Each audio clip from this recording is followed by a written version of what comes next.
네, 여러분 안녕하세요. 10월 12일 월요일 아침입니다. 10월 12일 월요일 아침인데요. 오늘은 고린도후서 12장 14절부터 21절까지 말씀입니다. 그 중에서 다 읽지는 않고 19절 한 구절을 봉독해 드리겠습니다. 12장 19절입니다. 너희는 이때까지 우리가 자기 변명을 하는 줄로 생각하는구나. 우리는 그리스도 안에서 하나님 앞에 말하노니 사랑하는 자들아, 이 모든 것은 너희의 덕을 세우기 위함이니라. 아멘. 오늘 본문을 중심으로 공동체 전체의 덕을 세우라. 공동체 전체의 덕을 세우라. 라는 제목으로 하나님의 말씀 증거하겠습니다.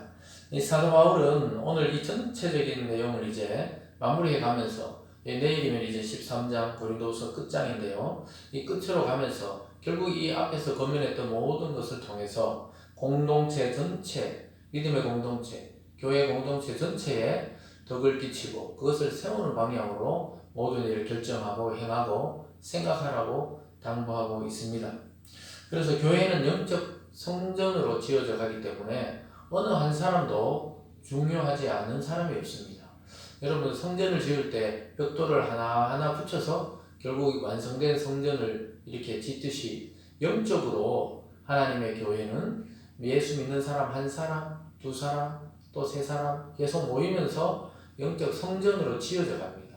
결국 저와 여러분 같은 이 성도 한 사람 한 사람이 하나님의 나라의 그 영적 성전의 벽돌들이기 때문에 우리가 서로 연합하고 결합될 때 하나님의 영적 성전이 지어지기 때문입니다. 그래서 교회에서는 남녀노소 또 어린아이 어른 할 것 없이 한 벽돌로서 또 자기 역할을 감당하면서 하나로 완성되어 가는 그런 공동체입니다. 따라서 서로가 서로를 우리가 말씀을 통해서 서로 위로하고 다듬으면서 격려하면서 서로가 벽돌이 되어가는 그런 공동체입니다. 그래서 공동체 전체의 덕을 위한 것이라면 나의 불편을 좀 감수하기도 하고 또 상대방의 또 잘못된 부분에 대해서 지적하기보다는 감사하고 위로하고 또 교정할 수 있도록 도와주는 것이 참된 믿음의 공동체라고 이야기하고 있습니다. 결국은 서로 다른 사람들이 다듬어져서 그리스도 안에서 하나가 될 때 하나님이 임재하시는 영적 성전으로 지어져 가는 것입니다. 아주 신비하게도 이 땅의 교회는 우리가 하나님 말씀으로 한 사람 한 사람이 변화될 때 아주 놀라운 공동체적인 부흥이 그 가운데 일어나게 됩니다. 오늘 말씀을 통해 저와 여러분에게 어떠한 방향으로 나가게 하시는지 하나님의 뜻을 잘 분별할 수 있기를 주님의 이름으로 축원드립니다. 오늘 첫 번째, 값없이 사랑하는 공동체라고 말씀하고 있습니다. 값없이 사랑한다. 이 말은 어떤 대가 없이 우리가 사랑하는 것이죠. 그러면서 오늘 본문에서 바울은 부모와 자식 간의 관계를 통해서 부모가 자식에게 해주는 것에 대해서 그 사랑은 대가를 바라는 사랑이 아니라고 이야기하고 있습니다. 그래서 자기 자신이 고린도 교회를 개척해서 그 교회를 대할 때마다 어린아이를 대하듯이 그렇게 바울의 심정은 그랬다고 이야기하면서 부모가 자녀를 위해서 저축하듯이 그것을 비유하고 있습니다. 자녀가 부모를 위해서 저축하는 게 아니라 아이가 태어나면 부모가 그 자식들을 위해서 저축한다고 이야기합니다. 14절과 15절에 이런 말씀이 있습니다. 보라, 내가 이제 세 번째 너에게 가기를 준비하였으나 너에게 폐를 끼치지 아니하리라. 내가 구하는 것은 너희의 재물이 아니요 오직 너희라. 어린아이가 부모를 위하여 재물을 저축하는 것이 아니요 부모가 어린아이를 위하여 하느니라. 이렇게 말하고 있습니다. 그래서 자기가 이 고린도 교회에 누를 끼치려고 하는 것이 아니고 폐를 끼치는 것이 아니고 오히려 너희를 위해서 간다는 거예요.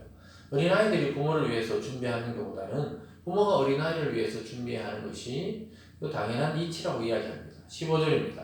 내가 너의 영혼을 위하여 크게 기뻐함으로 재물을 사용하고 또 내 자신까지도 내어주리니 너희를 더욱 사랑할수록 나는 사랑을 덜 받겠느냐. 참 이 고린도 교회를 향한 바울 사도의 사랑의 마음이 드러나고 있습니다. 자기 자신을 그 목숨까지 내주면서까지도 너희를 사랑하고 있다. 이것을 보여주고 있습니다. 여러분, 이것이 성도와 또 목회자가 교회를 사랑하는 마음이어야 합니다. 때로는 우리의 인생과 시간과 물질이 낭비되는 것처럼 보여도 하나님 나라와 그 교회를 위해서 헌신하는 것은 가장 아름다운 일입니다. 그 무엇을 바라서 그런 게 아니라 하나님 그렇게 이끌고 있는 것입니다. 그러면서 너희를 더욱 사랑하면 할수록 나는 사랑을 덜 받는 것이 마땅하냐. 너희도 나를 사랑해 달라 이 말이죠. 서로 사랑의 관계로 목회자와 성도가 어울릴 때 아름다운 영적 성전으로 지어져 가는 것입니다. 자기 자신까지 내어주는 사랑, 이 바로 그리스도를 닮은 바울 사도의 사랑이고 바로 저와 여러분이 닮아가야 할 사랑의 모습입니다. 오늘 두 번째는 선한 의도를 비방하는 사람들에 대해서 반론하는 바울의 모습을 보게 됩니다. 선한 의도로 바울이 행한 것에 대해서 자꾸 비난하니까 그것에 대해서 바울이 변증하고 반론을 제기하고 있습니다. 교묘하게 바울의 순수한 의도를 왜곡하는 자들이 그 거짓 교사들 가운데 있었던 것입니다. 바울은 자기 자신과 또는 자기 형제 디도 또 그리고 같이 보낸 동역자들이 언제 너희들에게 이득을 취하려고 하더냐? 나와 같은 마음으로 너희를 섬기려고 했다. 동일한 성령과 동일한 보조를 맞추어서 너희를 돌보려고 갔다. 같은 정신으로 사용하는 사람들이라고 이야기합니다. 16절에 이런 말이 있어요. 하여간 어떤 이의 말이 내가 너희에게 짐을 지우지 아니하였을지라도 교활한 자가 되어 너희를 속이는 자로 취하였다 하니 내가 너희에게 보낸 자 중에 누구로 너희의 이득을 취하느냐. 바울 사도가 지금은 저렇게 사례를 안 받고 있지만 언젠가는 너희들에게 이득을 취하려고 아주 교활하게도 그렇게 머리를 쓰고 있다. 이렇게 거짓 교사들이 바울의 사역을 왜곡시키고 있었습니다. 그럴 때 바울은 내가 누구에게 또 나 자신도 그렇고 너희에게 보낸 사람 중에 누구로 너희의 이득을 취하면서 너희를 몰래 너희의 재물이나 재산을 강탈한 적이 있느냐 이렇게 말하고 있는 것입니다. 그것은 오히려 거짓 교사들이 그 일을 하고 있었어요. 거짓 교사들이 대단한 능력과 대단한 사도인 것처럼 거짓으로 가서 고린도 교회 사람들을 막 억압하고 또 그들의 재산과 또 재물을 탈취하고 이런 일이 있었는데 오히려 바울에게 그것을 뒤집어 씌우고 있습니다. 18절입니다. 내가 디도를 권하고 함께한 형제를 보내었으니 디도가 너희 이득을 취하더냐? 우리가 동일한 성령으로 행하지 아니하느냐? 동일한 보조로 하지 아니하느냐? 바울과 똑같이 디도도 또 디도와 함께 보낸 그 형제들도 마찬가지다. 믿음의 동력자들이 너희들에게 이득을 취하러 간 것이 아니고 너희에게 유익을 주려고 나와 같이 보낸 사람들이고 그도 나와 같이 성령에 따라서 하나님의 뜻에 따라 일하는 사람이라고 이야기하고 있습니다. 여러분 교회 내에서 우리가 때로는 선한 의도를 가지고 어떤 봉사와 구제와 또 그런 사랑을 실천하려고 해도 꼭 비꼬는 사람들이 있습니다. 여러분 그들을 잘 믿음으로 설득할 필요가 있습니다. 때로는 무시할 필요도 있지만 때로는 함께 가야 된다면 그들을 정확한 진리로 그들을 교훈하고 깨닫게 할 필요가 있다는 것입니다. 부모가 어떤 것을 통해서 잘 자녀를 양육하려고 하는데 자녀가 맨날 삐딱하게 이야기하면 정확하게 훈계하고 이 부모의 마음에 대해서 설명해 줄 필요가 있는 것과 똑같은 것입니다. 오늘 세 번째 마지막으로 보면 결국은 공동체를 덕을 세우는 일이 되게 하라고 이야기하고 있습니다.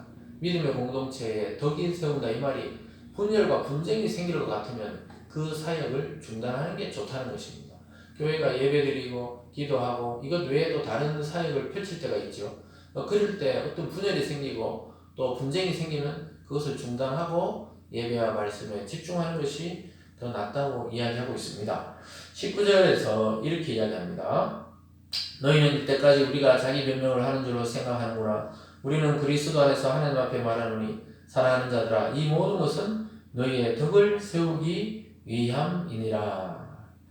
아까 제가 처음에 읽었던 구절인데요. 지금까지 내가 변명하는 것이 아니라는 거예요. 그리스도 안에서 하나님 앞에 몰한다.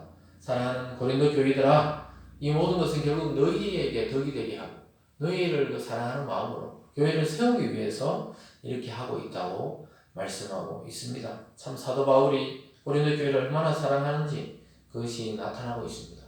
여러분 자신도 우리가 교회나 또 가정이나 세상에 일을 할 때 공동체에 덕이 되지 않는다면 자기 자랑이 될 것 같으면 중단하고 안 하는 게 낫습니다. 오히려 공동체의 덕을 위해서 살아가는 여러분 되시기 바랍니다. 또 바울의 방문에 앞서서 고린도 교회 문제가 해결되기를 바라고 있어요. 왜 그러냐 하면은 바울이 가면 징계해야 되고 또 그들의 그 문제에 대해서 결국은 판단해야 되기 때문에 그런 일이 없도록 가기 전에 많은 문제들이 해결되기를 바란다고 이야기하고 있습니다. 20절입니다. 내가 갈 때 너희를 내가 원하는 것과 같이 보지 못하고 또 내가 너희에게 너희가 원하지 않는 것과 같이 보일까 두려워하며 또 다툼과 시기와 분냉과 당짓는 것과 비방과 수군거리와 거만함과 혼란이 있을까 두려워하고 또 내가 다시 갈 때 내 하나님이 나를 너희 앞에서 낮추실까 두려워하고 또 내가 전에 죄를 지은 여러 사람의 그 행함과 더러움과 음란함과 호색함을 회개하지 아니함 때문에 슬퍼할까 두려워하노라. 이렇게 하면서 이 12장을 마무리하고 있습니다. 무슨 말입니까? 바울이 이제 1차, 2차, 3차로 고린도 교회를 방문하기 전에 많은 소식을 들었어요. 그들의 죄악과 분쟁과 시기와 음란과 탐욕과 이런 죄를 징계해달라는 요청을 많이 받았습니다. 그런데 바울은 이야기하고 있습니다. 내가 가기 전에 그것이 해결되기를 바란다는 거예요. 사랑으로 나가기를 원하고 있는 이 바울 사도의 모습을 보고 있습니다. 서로 얼굴을 붉히고 징계할 일이 일어나지 않기를 부탁하고 있습니다. 여러분, 우리가 주님이 다시 오실 때 우리를 책망하고 징계하는 것보다는 주님이 우리의 신랑으로 교회에는 또 신부로 준비되어서 순결하게 그를 맞이하기를 하나님도 원하고 계십니다. 교회가 세상을 좋아하거나 교회가 우상 숭배에 빠지거나 교회가 하나님 외에 다른 것에 너무 관심을 둘 때 하나님은 마음 아파하십니다.